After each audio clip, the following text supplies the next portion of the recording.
வணக்கம். இன்றைக்கி நம்ம கோதுமை மாவு வச்சு ஒரு ஈவினிங் ஸ்நாக்ஸ் ரெசிபி செய்ய போகிறோம். அதுக்கு ஒரு 2 கப் அளவுக்கு கோதுமை மாவு எடுத்துருக்கிறேன்.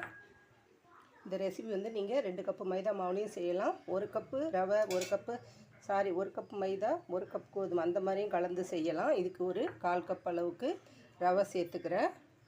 இதுக்கு ஒரு 1/4 கப் அளவுக்கு டெசிகேட்டட் கோகோனட் பவுடர், தேங்காய் தூள். இது வந்து நீங்கள் தேங்காய் தூள் பொடியும் சேர்த்துக்கலாம், இல்லைன்னா இந்த திருவுண தேங்காய் ஃப்ரெஷ்ஷாகவும் சேர்த்துக்கலாம். நான் அந்த ஓடோடு எடுத்துட்டேன், அதனால் அது வந்துருச்சு. இதில் கொஞ்சமாக 1/4 கப் அளவு எள்ளு சேர்த்துக்கலாம். இதில் ஒரு பிஞ்ச் அளவுக்கு உப்பு சேர்த்துக்கலாம். நீங்கள் துருவின தேங்காய் கொஞ்சம் கூட சேர்க்கலாம். துருவின தேங்காய் ஸ்கிப் பண்ணிவிட்டும் செய்யலாம். நான் கொஞ்சம் டெசிகேட்டடும் கொஞ்சம் தேங்காய் இருந்தது, அதை துருவியும் அதில் சேர்த்துருக்கேன். அந்த மேலே இருக்க அந்த காப்பி கலர் தோல் தான் இருந்தது, அதை நான் எடுத்துட்டேன். இப்போ இதை நல்லா நம்ம கலந்து கொடுத்துக்கலாம். அடுத்தது இதில் ஒரு 1/4 கப் அளவுக்கு நெய் சேர்த்துக்கோங்க. 1/4 கப்பு எல்லாமே ஒரே கப்பு, எந்த அளவில் எடுக்கிறோமோ அதிலே ஒரே அளவாக எடுத்துக்கோங்க. இதையும் சேர்த்து நல்லா நம்ம கலந்து விட்டுக்கலாம். அதுக்கப்புறம் அதே கப்பில் 1 கப் அளவுக்கு சர்க்கரையும் 2 ஏலக்காவும் இதை நான் மிக்சியில் கொஞ்சம் பவுட்ரு பண்ணி வந்துடுறேன். இதில் இப்போ இந்த அரைச்ச இந்த சர்க்கரை பவுடரை இதில் சேர்த்துக்கலாம். இப்போ இதை நல்லா கலந்து நல்லா பிசைஞ்சு எடுத்துக்கலாம். இந்த கொஞ்சம் நெய் கலந்துருக்குறோம். இந்த சர்க்கரையிலே கொஞ்சம் இலக்கம் கொடுத்து நம்ம நல்லா இதை பிசைஞ்சிக்கலாம். தேவைப்படும் போது தான் தண்ணி கொஞ்சம் கொஞ்சமாக தெளித்து சப்பாத்தி மாவு பதத்துக்கு நம்ம தெளித்து பிசைஞ்சிக்கலாம். கொஞ்சமாக தண்ணி ஒரு 1/2 கிளாஸ் அளவுக்கு தெளிச்சுட்டு அப்புறம் பிசைஞ்சிட்டு அதுக்கப்புறம் தேவைன்னா நமக்கு வந்து தண்ணி தெளித்து பிசைஞ்சிக்கலாம். பாருங்கள், இந்த மாதிரி பிசைஞ்சி வச்சுக்கோங்க. மைக்க வேற காணும்.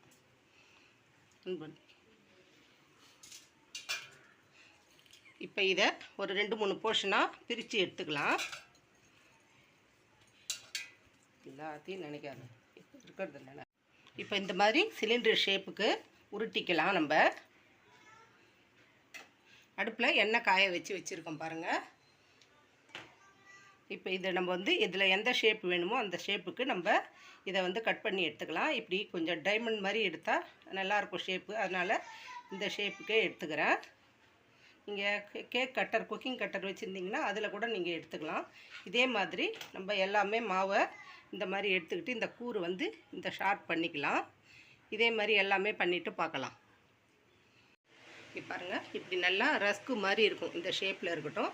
எண்ணெய் நல்லா காஞ்ச பிறகு எண்ணெயில் போட்டு பொறுமையாக சிம்மு ஸ்லோ பண்ணிவிட்டு எட்ட கொஞ்சம் நம்ம வைக்கலாம். இதேமாரி எண்ணெய் கொள்கிற அளவுக்கு போட்டுக்கலாம். இப்போ இதில் ஒன்று ஒன்றா நம்ம திருப்பி விட்டுக்கலாம். நல்லா செவந்த பிறகு தான் நம்ம திருப்பி விடணும்.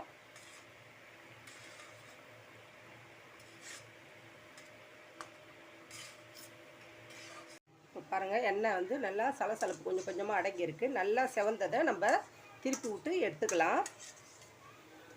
இது எடுக்கும்போது கொஞ்சம் சாஃப்டாக இருக்க மாதிரி தான் இருக்கும். ஆறின பிறகு தான் கிறிஸ்பியாக ஆகும். இப்போ இதை நம்ம ஒரு பவுலுக்கு மாற்றிக்கலாம். அவ்வளோதான். இதே மாதிரியே நம்ம இந்த ப்ரௌன் கலர் இன்னும் கூட கொஞ்சம் கலர் நல்லா ப்ரௌனாக வரணுன்னா நீங்கள் எடுக்கலாம். நான் இந்த கலர்லேயே எடுத்துக்கிறேன். இதே மாதிரியே எல்லாமே நம்ம எடுத்துக்கலாம்.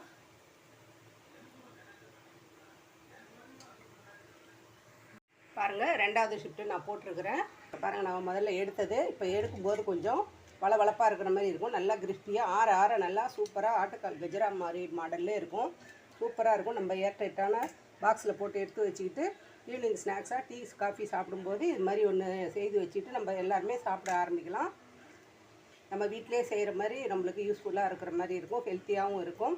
கண்டிப்பாக இந்த வீடியோ பிடிச்சிருக்குன்னு நினைக்கிறேன். பிடிச்சிருந்துச்சுன்னா எல்லோரும் லைக் பண்ணுங்கள், ஷேர் பண்ணுங்கள். கதம்பம் 2.0 சப்ஸ்கிரைப் பண்ணுங்கள். பக்கத்தில் இருக்க பெல் ஐகானை அழுத்துங்க. வாழ்க வளமுடன், நாளும் நலமுடன்.